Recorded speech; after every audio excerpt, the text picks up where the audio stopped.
اب یہ بڑا عجیب سا سوال ہے کہ صدقے باطل کیسے ہو گئے؟ پیسے دیے، رسید مل گئی، غریب کو دیے، اس نے ریسیو کر لیے، اب اس کے بعد باطل، نل اینڈ وائڈ۔ قرآن کہہ رہا ہے باطل نہ کرو۔ اب پہلے نے ایک بات سمجھنی ہوگی، جب تک ہم اپنے اینیمی کے بارے میں نہیں جانیں گے نا، اس کی چالوں کے بارے میں نہیں جانیں گے، ہم برباد ہی ہوتے رہیں گے، وہ ہمیں نقصان ہی پہنچاتا رہے گا۔ ہمارا سب سے بڑا دشمن قرآن ہی بتاتا ہے، انہو لکم عدو مبین، شیطان تمہارا کھلا دشمن ہے، اتنا مکار ہے، اتنا مردود ہے کہ پہلے تو چاہتا ہے ہم بڑے گناہ کریں، روزہ ہی نہ رکھیں، نماز ہی نہ پڑھیں، تراویح بھی نہ پڑھیں، شراب پلوا دے، بدکاری کروا دے، جوئے میں لگا دے، پہلے وہ ٹرائی کرتا ہے کہ انسان کو عبادت سے روکے اور بڑے بڑے گناہ کروائے۔ لیکن جب یہ دیکھتا ہے نا، نہیں یہ نماز تو پڑھے گا، روزہ تو چھوڑ نہیں سکتا، زکوٰۃ تو پوری دے گا، ابا نے سکھائی تھی، ٹھیک ہے نا، اچھا اب بھی ہار نہیں مانتا، نماز پڑھتا ہے بندہ تو نماز برباد کرنے آ جاتا ہے، صدقہ دیتا ہے تو صدقہ برباد کروانے آ جاتا ہے، کوئی بھی وہ نیکی کرتا ہے تو اب اس نیکی کو کس طرح ڈیمولش کیا جائے، شیطان اب اس پر کام شروع کر دیتا ہے، اور ہم ہوتے ہیں کہ اس کی باتوں میں آ کر اپنی نیکیاں برباد کرتے ہیں۔ قرآن کہہ رہا ہے اے ایمان والو اپنے صدقے باطل نہ کرو۔ کیسے باطل ہو جائیں گے؟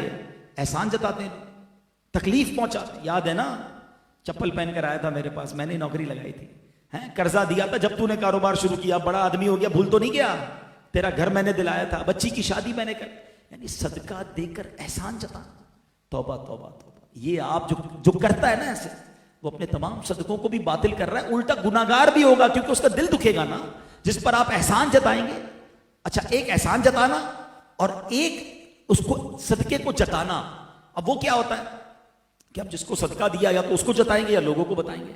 پہلے تھا نیکی کر دریا میں ڈال، اب نیکی کر فیس بک پہ ڈال، اب تو ہر چیز دکھانی ہے، چندہ دے رہا ہوں، چیک دے رہا ہوں، راشن بانٹ رہا ہوں، ہر چیز۔ اگر تو یہ نیت ہے، دیکھیں اللہ تعالیٰ دلوں کی حال جانتا ہے، یہ نیت ہے کہ میں اس لیے کر رہا ہوں مجھے دیکھ کر اور لوگ کریں، پھر تو ٹھیک ہے، مگر اپنے دل سے پوچھے، کسی اور پر فتوا نہ لگائے۔ اچھا کوئی یہ کر رہا ہے تو آپ کہیں یار مولانا صاحب نے بیان کیا تھا، یہ دیکھو جتا رہا ہے، آپ اس پر فتوا نہ لگائیں، آپ صرف اپنے آپ کو چیک کریں، میں اپنے آپ کو چیک کروں کہ یہ کیوں ہم کرتے ہیں۔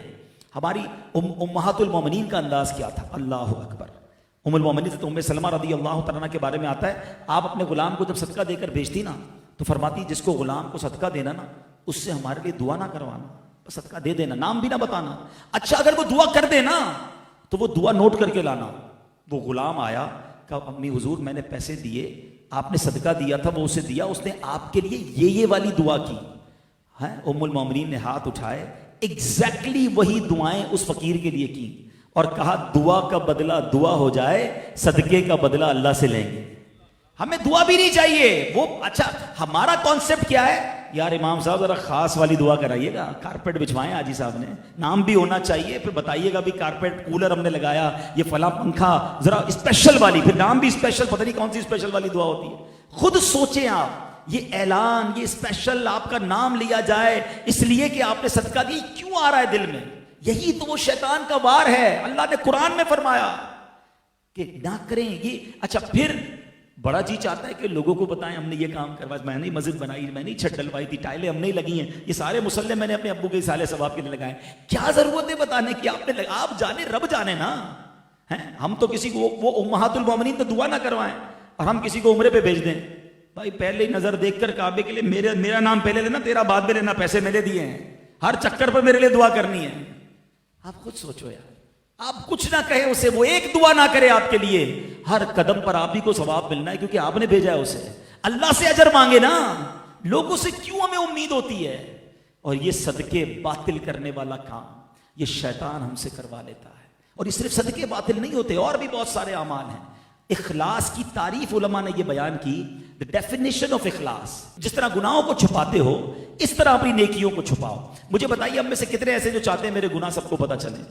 ہم سب چاہتے ہیں یار نہیں کسی کو نہیں پتہ، نیکی تو کسی طرح پتہ چل جائے، بس کسی طرح ڈیلیور ہو جائے نیکی۔ وہ نہیں ہوتا واٹس ایپ جاتا ہے بلو ٹک ہو جاتا ہے، بس اس کو نیکی پہنچی اور ہمارے دل میں ٹھنڈک پڑ گئی، چلو ریسیوڈ، اور ریسیو نہیں ہوئی بھائی وہ ڈیلیٹ ہی نہ ہو جائے کہیں۔ نہ کریں یہ شیطان کے وار کو پہچانے۔ ایک چپتا ہوا سوال کرتا ہوں پھر بات کو کنکلوڈ کر لیتے ہیں کہ اپنے آپ سے ہم سارے سوال کر لیں، ایسی کتنی نیکیاں ہیں ہمارے پاس کہ وہ صرف میں جانوں اور میرا رب جانے؟ اپنے آپ سے پوچھ لیں، سب پوچھ لیں، عمرے کیے ہیں، حج کیے ہیں، زکاتیں دی ہیں, نوافل بھی پڑھے ہوں گے, روزے بھی رکھے ہوں گے, لیکن ایسی ان میں سے کتنی ہیں جو کسی کو نہیں پتا. میں جانوں میرا رب. ہم نے تو رات کے اندھیرے میں کوئی نیکی کی نا تو بھی صبح گھبراہٹ شروع ہو گئی کہ یار کسی طرح تو بتاؤں, کوئی تو طریقہ کروں کہ میرے پتہ چل جائے کہ میں نے آج تہجد پڑھی ہے. کوئی نہ کوئی بہانہ کریں گے, یار آج بہت تھکا ہوا ہوں, خیریت تو ہے, بس وہ تہجد سے اٹھ جاتا ہوں. اچھا ماشاءاللہ آپ تہجد پڑھتے ہیں, بس اس نے یہ کہہ دیا, اپنی نیکی اس کو ڈیلیور ہو گئی, شاباش مل گئی, تہجد ریسیوڈ. اللہ کے بندوں خود سوچو, کچھ تو ایسا کرو کہ میں جانوں اور رب جانے.